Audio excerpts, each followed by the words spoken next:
one thing away though. But the question is, do they want that Farsa? Do they want that Badang? If we follow the pattern, they want the playmaker. So I'm assuming the Kalea once again, the hero that gives Edok the player of the game for game number 3 should be the contested pick here.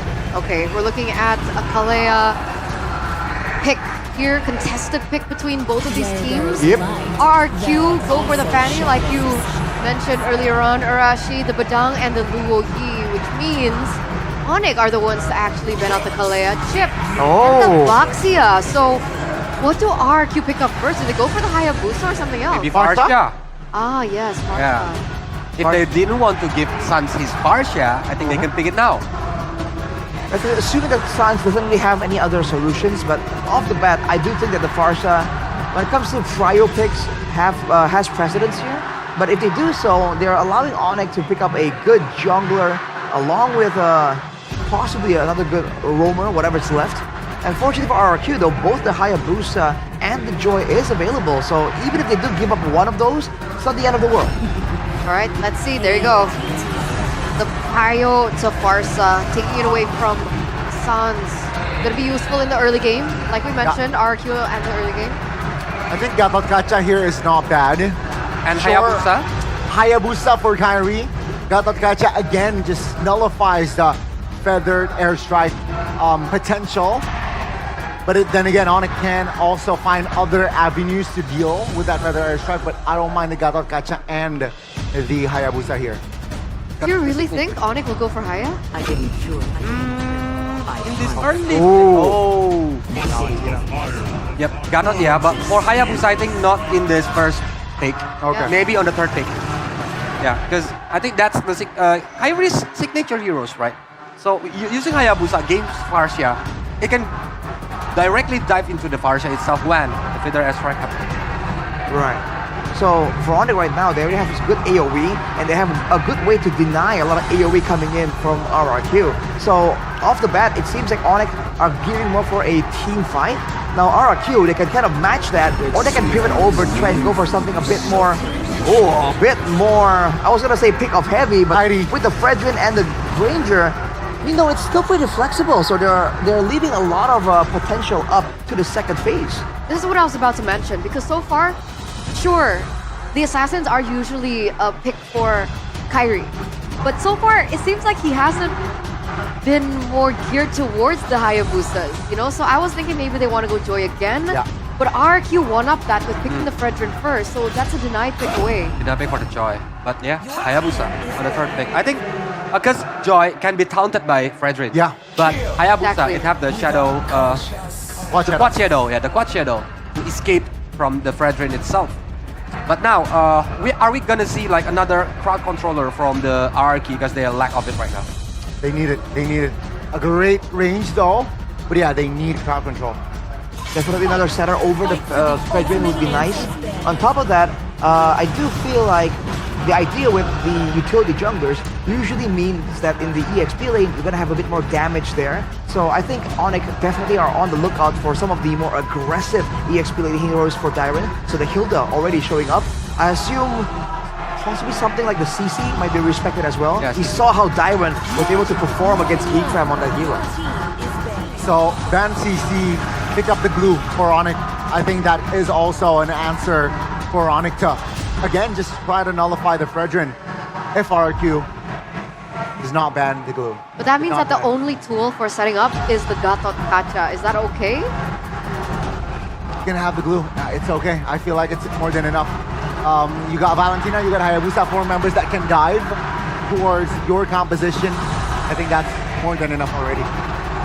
Considering the members of RRQ right now have good dashes, I think it's okay. They should be able to still chase far enough, but a bit more crowd control, or at least some kind of slow, would really be nice to have for ONIC if they want to dictate the tempo and the movements around the map.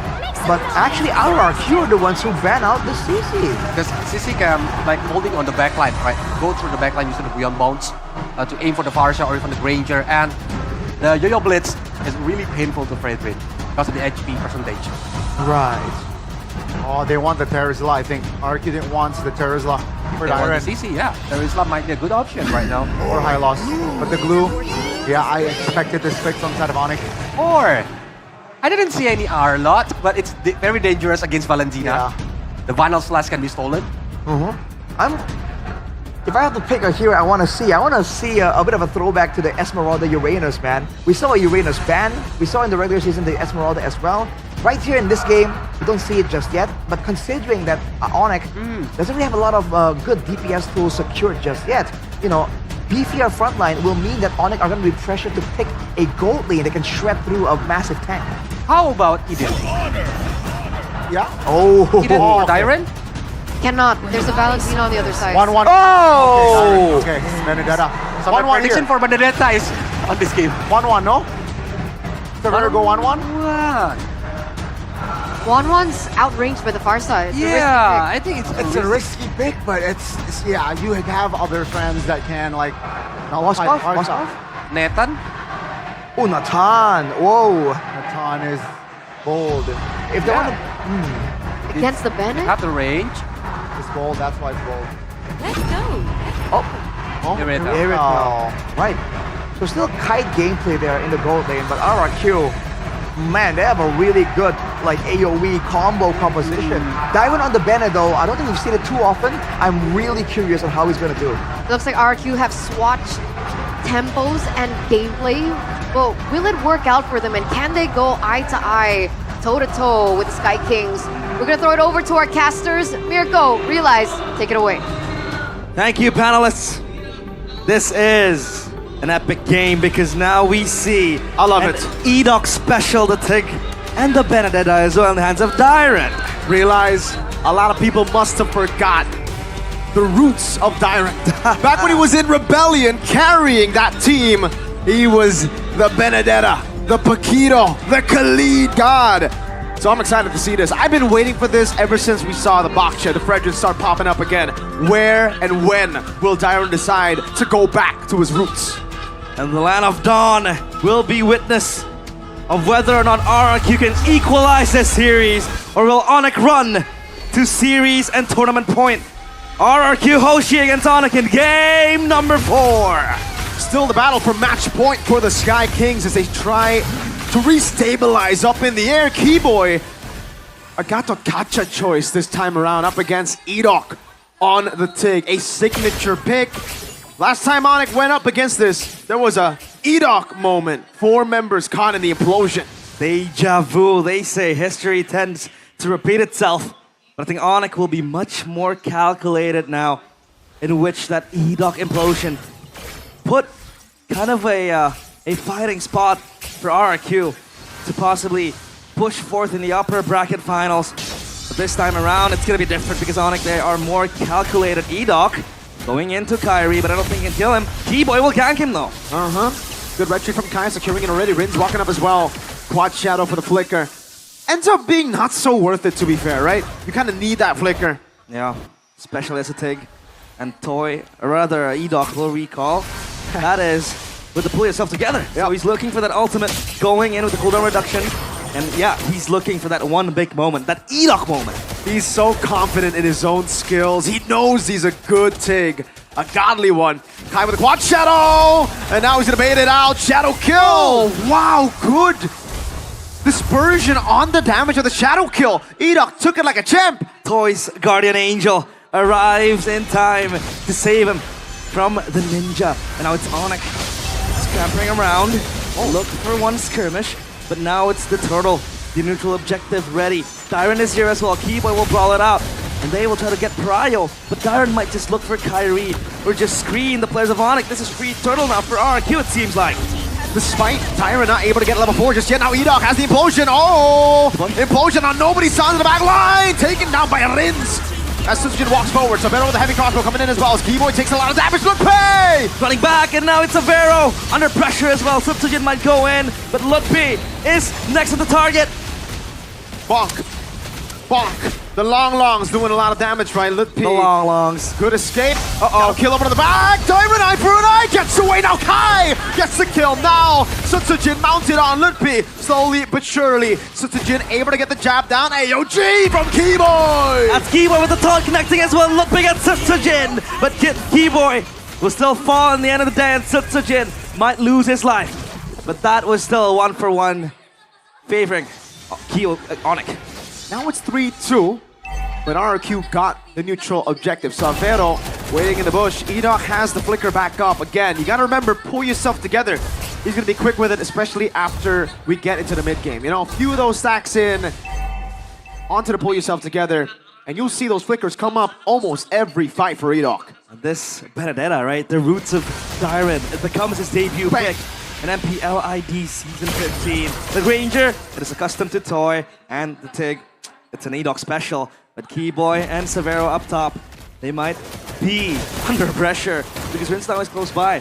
They might collapse on this, but look at the two players close by as well. For ONIC, this is a 4v3 practically. If Sutsujin wants to follow up as well, this might be a brawl! Edok! Finding an implosion with a airstrike by Rins, but it's turned around. No damage! No damage! The implosion is not sacred enough, and Edok, he might go for that. But no follow-up, no damage like you said. It's not enough just yet for RRQ. They need to wait for a couple of more items. The timers as well. They're looking for those moments, and then they can follow the implosion. Because the implosion becomes invaluable if you don't have the damage to follow up. Edok might set for it, but no damage means nothing. And now Turtle next in the menu, taunted, is Litpi. All full stacks for Litpi already as he jumps in. Now Mount available in the backline. Tyron jumping on the sides. Still Kai looking for the play as well. Tyron again.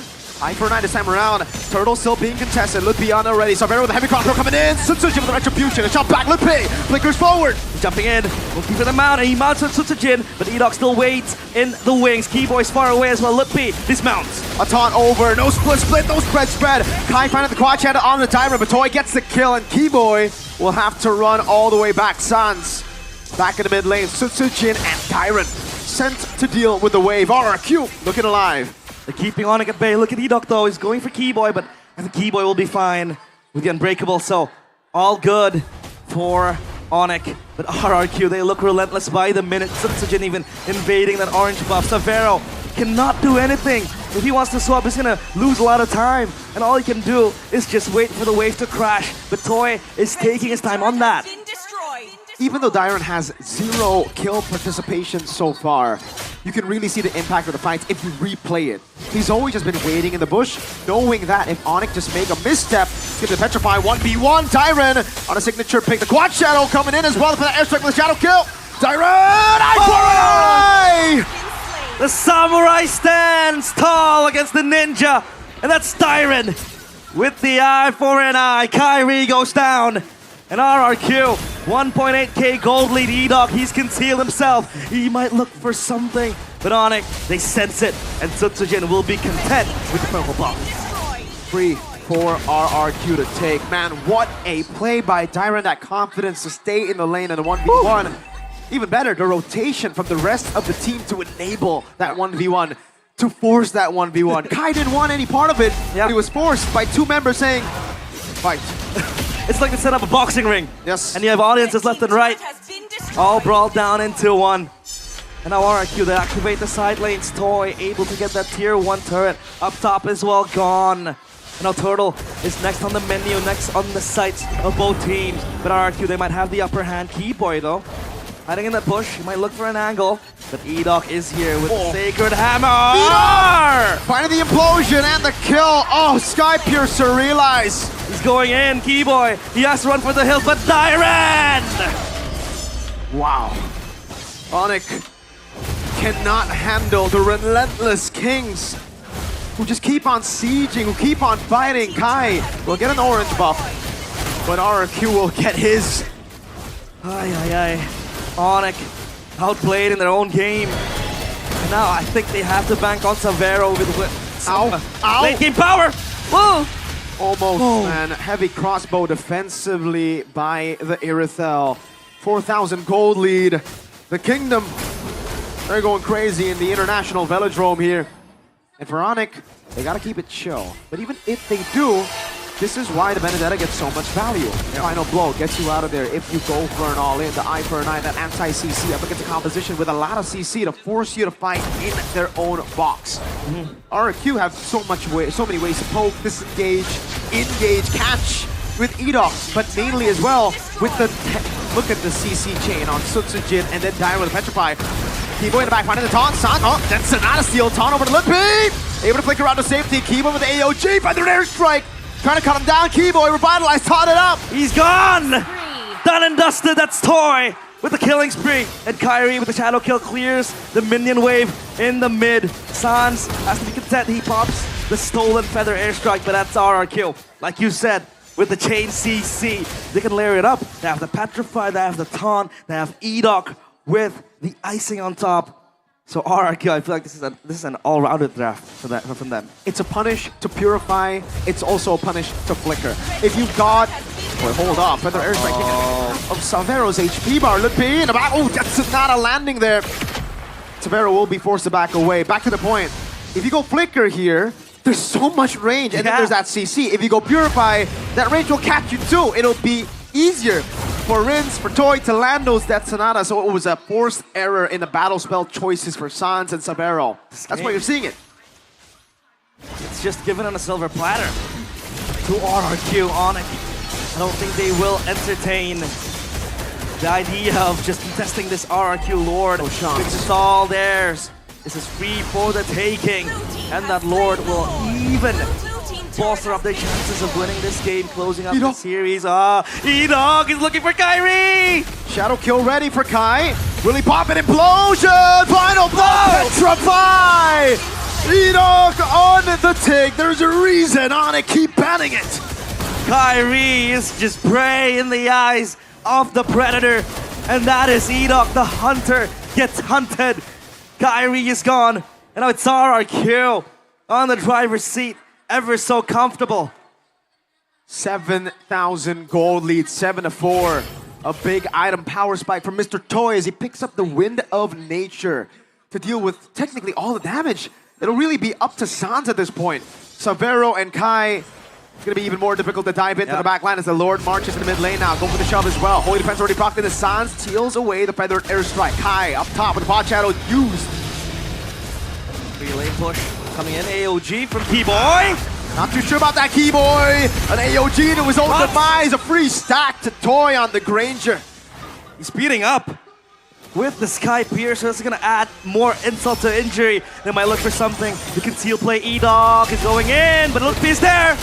First onto it, mounted up already. CC immune, bringing it back all the way. Savero comes in with the quad shadow as well. Explosion. Oh! Edog trying to read it, but Kai was a bit too smart with it. Quad shadow! Oh! Lippy with a shutdown. Kai disengaging. Savero already there.